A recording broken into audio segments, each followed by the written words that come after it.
Bonjour à toutes et à tous. Nous allons parler de droit.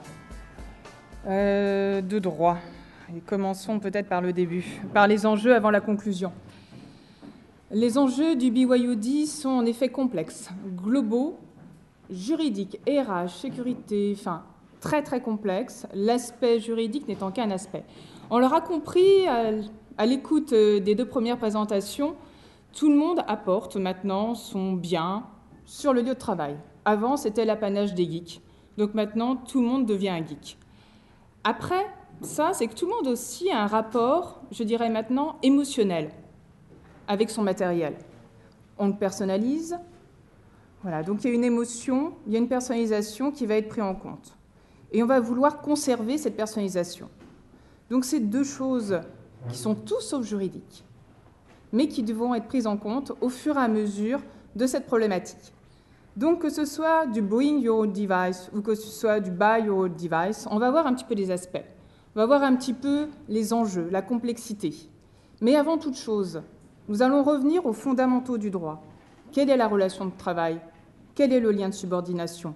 Qu'est-ce que le lien de subordination? Qu'est-ce que la responsabilité?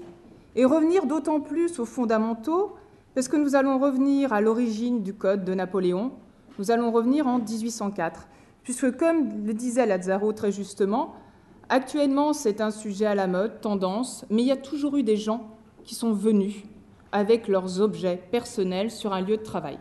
Que ce soit un véhicule, que ce soit un stylo, qu'importe. Mais cette problématique, il y a déjà eu, on va dire, une certaine connaissance et appréhension juridique et judiciaire. En revanche, à ma connaissance, actuellement, il n'y a pas de jurisprudence déjà, il n'y a pas de décision des tribunaux concernant l'enjeu spécifique du BYOD, que ce soit d'un point de vue droit social, que ce soit d'un point de vue responsabilité. On va voir un petit peu les axes de réflexion. Donc, un mouvement qui va de l'avant et un mouvement qui doit être appréhendé par le droit, par les RH. Par le droit, par les RH, d'autant plus d'une manière très cruciale, puisqu'en fait, cette hyperconnectivité va avoir des conséquences au-delà même de la sphère du travail. Ces conséquences, elles vont avoir lieu sur notre stress, sur notre santé. C'est pour ça qu'on va parler d'ores et déjà de la mise en place au sein des institutions représentatives du personnel de cellules dédiées à la mise en place du BYOD.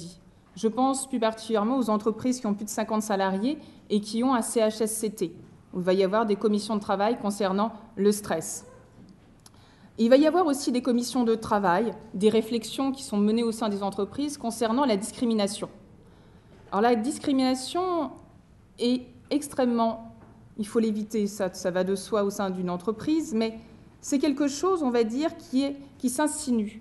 Pourquoi autoriser, par exemple, une équipe IT à venir avec son propre matériel et pourquoi refuser, dans le cadre d'une politique d'entreprise, par exemple, que l'équipe RH utilise son propre matériel? Ça peut être perçu comme la discrimination.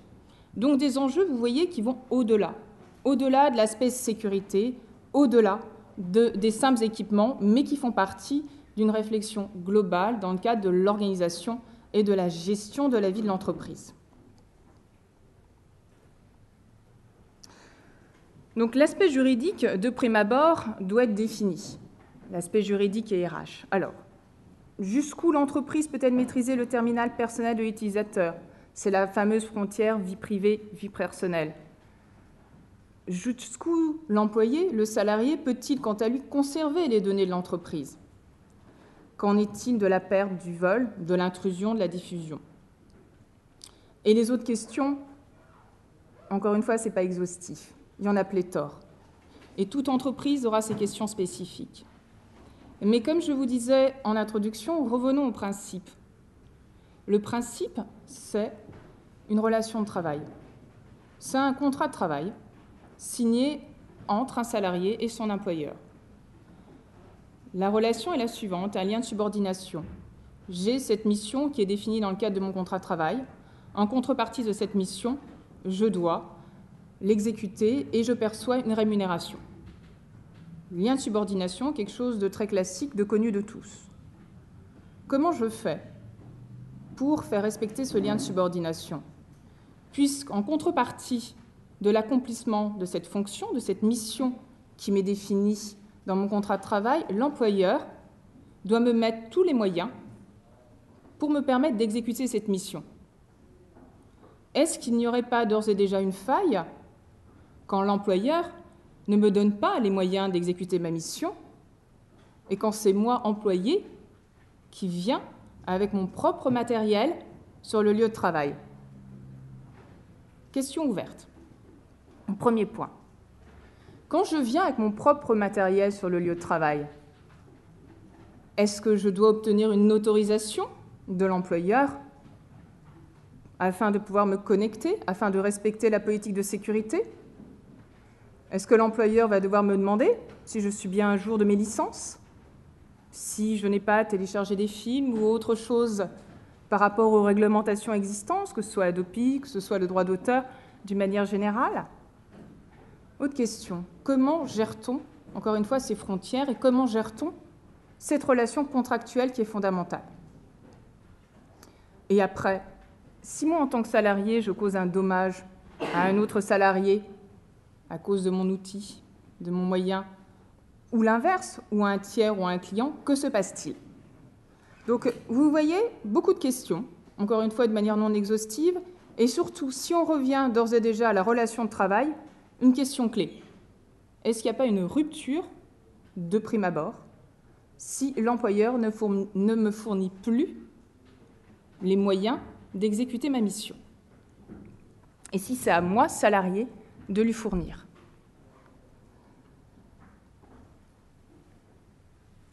Quand je vous disais on revient aux sources du droit, c'est qu'indépendamment du lien de subordination, il y a tous les principes de responsabilité. L'employeur est responsable à l'égard des tiers des faits commis par son salarié.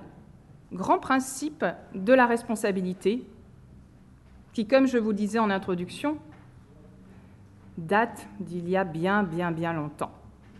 Puisque dans notre cher Code civil, nous parlons de la responsabilité du commettant par rapport à ses préposés. Si on emploie un langage un peu plus moderne, un peu plus pragmatique, ça devient la responsabilité de l'employeur par rapport à ses salariés au regard des tiers. Il faut savoir que ce principe de la responsabilité est le suivant, c'est que l'employeur est responsable vis-à-vis des tiers, des clients, des partenaires ou autres, quand le salarié agit dans le cadre de sa mission, on revient encore une fois à la définition du contrat de travail, sans excéder les limites. Je ne vous cache pas que le débat de la fameuse limite, qu'est-ce qu'une limite par rapport à sa mission, a fait couler beaucoup d'encre et en fait toujours couler beaucoup d'un point de vue de la jurisprudence des tribunaux, mais le principe est le suivant. C'est-à-dire que l'employeur sera responsable si jamais, dans le cadre de l'exercice de ma mission, j'utilise mon bien propre avec son accord et que ce dernier cause un dommage, que ce soit dans le cadre d'un accident, que ce soit dans le cadre de vol de données ou autre, qu'importe. Ça sera une responsabilité de l'employeur. Donc quelque chose qui devra être pris en compte dans le cadre des mesures qu'on va voir, comment on intègre un peu plus tard ce BYOD au sein de l'entreprise. Je vous ai pris des exemples. Je vous ai pris l'exemple d'un vol. L'employeur sera responsable, sauf s'il y a une faute prouvée du salarié. Encore faut-il la prouver. Autre question prégnante en tant que telle, c'est que se passe-t-il si je dois accéder au bien du salarié, que celui-ci est un bien personnel? On va revenir à la problématique de est-ce que j'ai le droit de lire les données? Comment j'arrive à différencier des données personnelles, professionnelles? La Cour de cassation, à la suite de l'arrêt Nikon, qui a plus de 10 ans maintenant, a établi toute une jurisprudence. Et maintenant, le dernier état, c'est que la Cour de cassation autorise l'accès par l'employeur aux données présentes sur le poste de travail. Mais est-ce que mon bien personnel est vraiment le poste de travail? Question. question à nouveau ouverte. Est-ce que cette jurisprudence peut être transposée en l'état lorsque les ordinateurs, les terminaux, les biens sont la propriété exclusive du salarié? Il ne faut pas oublier que la liberté fondamentale, la liberté du travail, est mise en interaction et en opposition avec une liberté fondamentale qui est celle du respect de notre vie privée, qui est celle du secret des correspondances. Donc, encore une fois, problématique complexe, question ouverte.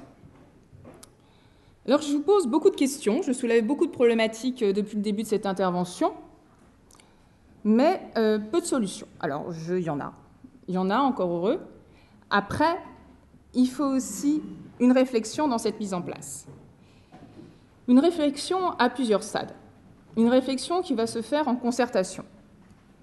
En concertation avec les institutions représentatives du personnel quand celles-ci sont présentes, que ce soit les délégués du personnel, que ce soit le CE, le CHSCT.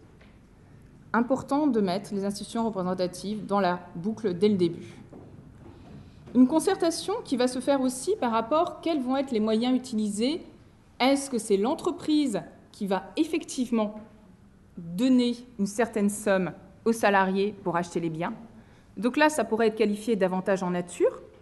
Je vous fais le parallèle souvent avec les voitures de fonction. Donc, important. On connaît aussi les voitures de fonction, vous voyez? Donc, on peut faire un parallèle là-dessus. Ça veut dire, est-ce quand je parle d'entreprise, est-ce que je dois rendre le matériel financé? Autre question, encore une fois ouverte. Donc, pensez à qu'est-ce que ça va être l'emploi de ce nouveau mode de travail au sein de l'entreprise. Autre question intéressante, il ne faut pas oublier la durée légale du temps de travail. Quand je suis tout le temps connecté avec mon propre matériel, je travaille, que ce soit dans le métro, chez moi, le week-end, la nuit, qu'importe, pour mon entreprise. L'entreprise doit respecter la durée légale du temps de travail. Le fait d'être hyper connecté ne correspond pas à la définition légale du télétravail. Donc, il faudra penser aussi à encadrer cette problématique du temps de travail, cette problématique du stress que j'évoquais au début de mon intervention. Je vous disais, il y a des solutions. Ces solutions, ça va être une réflexion, une sensibilisation par rapport à ces évolutions réglementaires, techniques, sociétales. Par rapport à la sécurisation, il va falloir cet accompagnement juridique. Cet accompagnement juridique et RH va se faire de la manière suivante. On connaît tous les chartes. Il faudra les modifier pour prendre en compte l'introduction de cette importance de ces moyens au sein de l'entreprise. Avant de la modifier, il faudra faire tous ces raisonnements que je vous ai faits d'une manière un peu schématique sous forme de questions. Est-ce que l'entreprise peut les financer? Est-ce que c'est toute la population de l'entreprise salariale à qui on permet de venir avec son propre matériel? Quel est le matériel qu'on permet? On modifie la politique de sécurité, on en informe les salariés afin que ceux-ci y adhèrent, encore une fois, et s'ils n'y adhèrent pas, qu'est-ce qu'on fait? Donc, il faut penser à toutes, on va dire, ces questions prégnantes et importantes et qui sont extrêmement pragmatiques avant de modifier la charte. Cette modification de la charte va automatiquement s'accompagner de la modification du contrat de travail pour les nouveaux entrants, le cas échéant, certainement une modification de la politique de sécurité, parce que la charte va devoir prévoir, bien entendu, les règles de sécurité, les règles posées par rapport aux informations, par rapport à l'utilisation ou non des réseaux sociaux, comment, pourquoi, au respect de la propriété intellectuelle, etc., etc. La charte, qui est un instrument juridique pragmatique, devra, afin d'être un instrument, le cas échéant disciplinaire, être intégrée dans le règlement intérieur, afin d'avoir vraiment ce caractère disciplinaire. Donc il faudra aussi penser à tout ce processus. Je sais très bien que ce processus va être long, mais la réflexion, et on l'a vu dans les présentations avant, doit aussi se construire avec toute cette série de questions. Tout simplement, cette série de questions va permettre aussi de sensibiliser, de former les collaborateurs, d'apprécier aussi quelle est la population qui utilise ses propres ordinateurs au sein de l'entreprise, savoir pourquoi, comment, et définir avec eux, avec les institutions représentatives du personnel, avec la direction, avec le board, parce que c'est souvent le board qui nous dit maintenant je veux utiliser uniquement et seulement mes propres outils, comment ça fonctionne. Donc encore une fois, ce changement, on va dire, sociétal a des conséquences juridiques, RH, mais comme bien d'autres changements. Et encore une fois, si on revient un petit peu en arrière, il y a déjà eu l'utilisation de biens propres sur le lieu de travail. Et l'entreprise s'est adaptée, l'entreprise s'est posé les bonnes questions, le salarié a aussi réagi, réfléchi en son âme et conscience. Je vous remercie.